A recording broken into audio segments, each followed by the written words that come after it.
Para el alto consejero para el posconflicto Rafael Pardo, el acuerdo firmado con la Oficina contra la Droga y el Delito de las Naciones Unidas es no solo el más grande en términos económicos que ha firmado esta agencia de la ONU, sino que también es el mayor que ha firmado Colombia en materia de sustitución de cultivos ilícitos con las Naciones Unidas.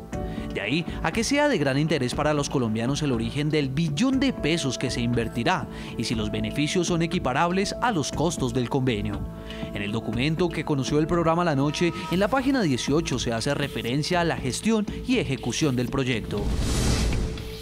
Los recursos financieros del proyecto serán provistos inicialmente por el Fondo Colombia en Paz del Departamento Administrativo de la Presidencia de la República, para lo cual la Oficina de las Naciones Unidas contra las Drogas y el Delito dispondrá de una contrapartida en especie cuantificable. El Fondo Colombia en Paz fue creado el pasado 27 de abril a través del decreto 691. Allí se estipula que la financiación de dicho fondo tiene las siguientes fuentes de recursos: aportes de las entidades territoriales, recursos del Sistema General de Regalías, recursos del Sistema General de Participaciones, recursos del Fondo Multidonante para la Paz y el Posconflicto del Banco Mundial, recursos del Fondo Fiduciario de Colombia Sostenible del BID, recursos del Fondo y mecanismos del Sistema de las Naciones Unidas, recursos del Fondo para el Posconflicto de la Unión Europea y otros actores no gubernamentales, recursos de otros gestores o implementadores, donaciones de otros organismos internacionales, donaciones de otros estados y cualquier otra fuente de financiación. Según Rafael Pardo, este nuevo convenio reemplazará a otro que llevaba 7 años de vigencia, pero el nuevo tendrá lo que él llama mejores condiciones para el Estado, de ahí su alta inversión. Este es un tope marco a 4 años, en lo cual entran recursos que pone el gobierno, pueden entrar recursos que ponen terceros, o sea, países cooperantes, o que puede poner también la Organización de Naciones Unidas. El documento firmado en Viena indica que parte de los recursos serán destinados al desarrollo del Sistema Integrado de Monitoreo de Cultivos Ilícitos, el mismo que en su último informe reveló que al cierre del año 2016 había en Colombia 146.000 hectáreas de coca cultivadas, mientras que la Casa Blanca señaló que para el mismo periodo había 188.000 hectáreas cultivadas con hoja de coca. El gobierno de Estados Unidos hace un informe basado en muestreo, o sea, toma una zona y extrapola frente a unos parámetros que tiene y le da unas áreas de cultivo.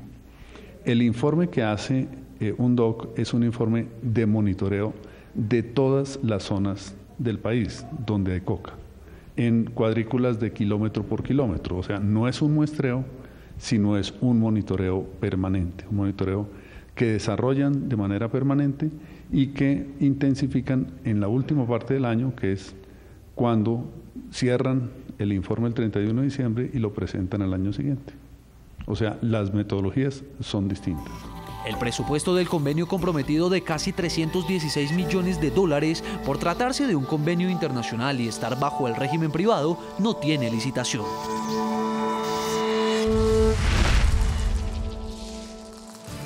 Integramos hasta ahora a Marta Lucía Ramírez, precandidata presidencial de Colombia, exministra de Defensa. Bienvenida al programa La Noche NTN 24.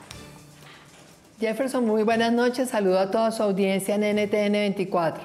Precandidata, queremos conocer su opinión frente a esta revelación que hemos venido haciendo el día de hoy, una contratación directa con la ONU que supera los 315 millones de dólares. ¿Qué opina usted de este contrato en particular que tiene como objeto la sustitución de cultivos ilícitos?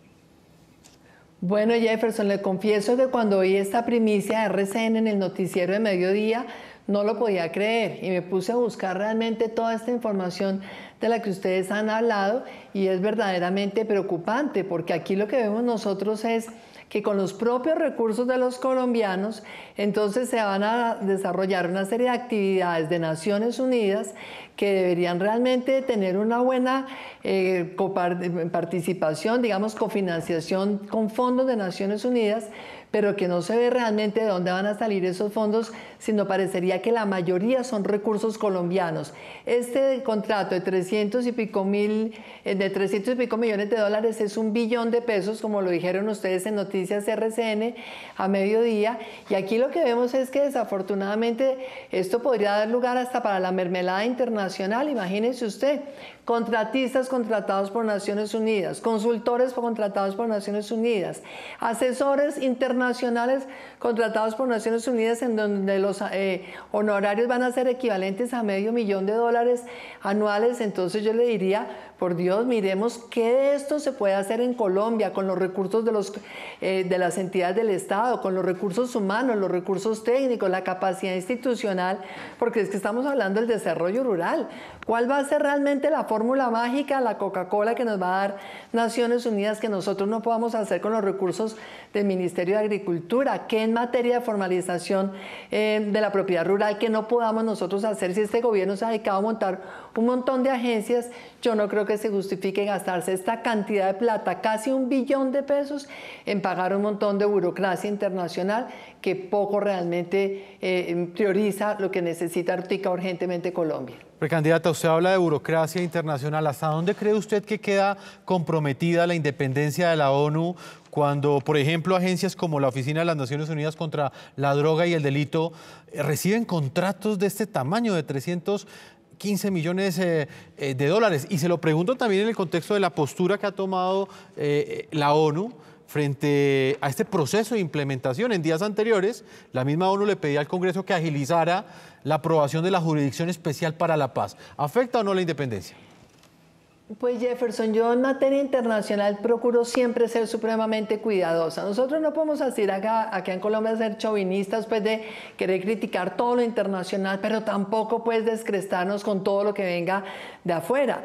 Es cierto que la participación de Naciones Unidas da de alguna manera una garantía de objetividad, de confianza, de poder aportar todo lo que han sido experiencias internacionales en acuerdos de paz, pero aquí cuando se está jugando realmente este papel, por un lado de pretender influir, presionar, acordémonos que es que el Tratado de Roma, que es el de la Corte Penal Internacional, esto también está vinculado al sistema de Naciones Unidas. Y acá nosotros hemos sacado el coco del Tratado de Roma permanentemente, porque es que esa es la amenaza que tenemos de si no funciona bien la justicia transicional.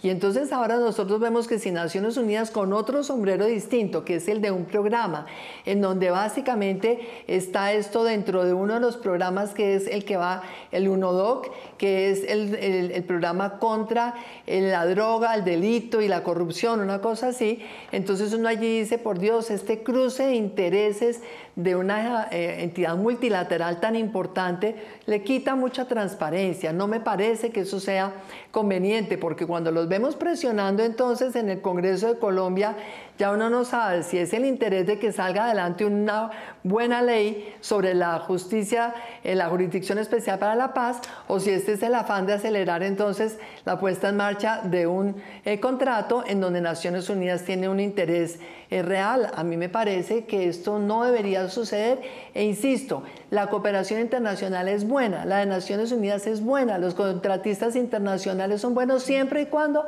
sean necesarios, siempre y cuando sea gente que viene a hacer algo que implica una expertise que nosotros no tenemos, siempre y cuando nos vengan a dar un valor agregado y un conocimiento que somos incapaces de desarrollar. Pero lo que yo estoy viendo acá con los datos de ustedes, que los Resperre dice 237 millones de dólares con un agravante, Jefferson, es que esta va a ser una contratación hecha discrecionalmente con reglas del sector privado, sin tener que rendirle cuentas a nadie. El único ente de control que va a mirar esto es la Contraloría, y nosotros sabemos la Contraloría mira a posteriori, no hace control previo. Y aquí entonces, pues imagínense usted, vamos a ver otro Reficar, terminan contratando un montón de gente costosísima sin que nadie opine, sin que nadie critique. Y yo oía, por ejemplo, ahora al ministro del posconflicto que decía que va a haber recursos de Naciones Unidas, pero las fuentes que aparecen en este decreto 691 del 2017, casi todas ellas son recursos públicos del presupuesto nacional, fondo del Sistema General de Regalías, del Sistema General de Participaciones, etcétera. Señor Daniel Rico, frente al punto de la independencia, quisiera también plantearle a usted el siguiente interrogante. En este caso, esta agencia de la ONU pierde independencia en lo que tiene que ver con la credibilidad, con la objetividad que deben tener las mediciones que hace esta misma agencia, teniendo en cuenta que por un lado ejecuta un contrato, pero al mismo tiempo termina evaluando la efectividad de lo que hizo. No, por supuesto. O sea, ninguna entidad y ninguna agencia puede presentar resultados correctos, autónomos, transparentes, cuando es un proceso endogámico de autoevaluación. Y en eso perdemos todos. Por eso yo critico bastante. Yo he leído todas las evaluaciones que ha presentado Naciones Unidas de sus proyectos y no son evaluaciones reales. Es algo que ellos llaman evaluaciones temáticas, que no tienen una sola cifra, que no tienen un contexto, que no se parecen en nada a las evaluaciones que el mismo gobierno de Colombia hace de sus proyectos. Cuando uno lee las evaluaciones que hace Planeación Nacional de los programas principales del gobierno, ahí encuentra mucho rigor. Pero cuando encuentra las evaluaciones de Naciones Unidas, esto es simplemente una recomendación de que toca invertir más recursos y que toca seguir por esa línea. Entonces, ese conflicto de interés no le beneficia ni al buen nombre de Naciones Unidas, ni al gobierno colombiano, ni mucho menos a los campesinos que están esperando que llegue una alternativa y que, como he contado, en esos últimos 20 años, el 95% de los recursos han terminado destinados a zonas donde no había coca. ¿Por qué terminan esas zonas? Por muchas razones, por problemas de seguridad, por clientelismo, por amiguismo, por diferentes cosas. Y ahí yo sí tengo que decir con toda claridad, yo no he leído el primer reporte de Naciones Unidas denunciando corrupción. Yo no he leído el primer reporte de Naciones Unidas en estas zonas generando señales de alerta de lo que está pasando con los recursos que ellos implementan y que el Estado colombiano implementa con otras agencias en el mismo territorio. Lo que sí he encontrado es en mis visitas las quejas permanentes de los campesinos, las quejas permanentes de los implementadores, y aquí resaltaría algo de lo que dijo la doctora Marta Lucía, este es un proceso de mucha subcontratación. Esos recursos llegan a Naciones Unidas y se contratan otras entidades colombianas y otros funcionarios colombianos para que vayan y ejecuten ese proyecto. Ahí no hay mucho valor agregado más allá que el trámite administrativo. Y cuando uno vaya, y lo que esperaría uno es realmente una evaluación de cuál es el índice de satisfacción de esas empresas, cómo les fue a esos implementadores, cómo les fue ese proceso, cuánto nos cuesta todo eso, como se hace en cualquier programa y como se hace en cualquier democracia cuando hay recursos públicos involucrados. Pero aquí lo que tenemos es esencialmente una inercia y creernos en la historia de que es que por meterle más plata a estos proyectos vamos a solucionar los problemas. Tenemos que decir, basta ya. Tenemos que repensar la política antinarcóticos de fondo, como le dijo el señor presidente, bajarnos de la bicicleta estática y empezar a pensar que si le metemos otro billón de pesos, y aquí un comentario adicional, es que en el pasado ya nos hemos gastado 2.8 billones. O sea, esto es un problema que viene de antes y que lo vamos a continuar. Si le metemos 1 billón de pesos más, realmente lo que estamos haciendo es alejándonos de nuestro objetivo de un desarrollo rural que todavía vemos cada vez más embolatado porque los recursos van a donde no deben llegar. Daniel, vamos a hacer una segunda pausa a comerciales. Cuando regresemos estaremos analizando otro de los puntos de este polémico convenio, el que tiene que ver con los salarios que recibirán algunos integrantes de la Oficina de las Naciones Unidas contra la Droga y el Delito, los que ellos a su juicio decidan contratar. Estamos hablando de salarios que llegan a los $20.000, aproximadamente 60 millones de pesos mensuales colombianos. Vamos a una pausa y ya regresamos a la última parte de este programa de la noche.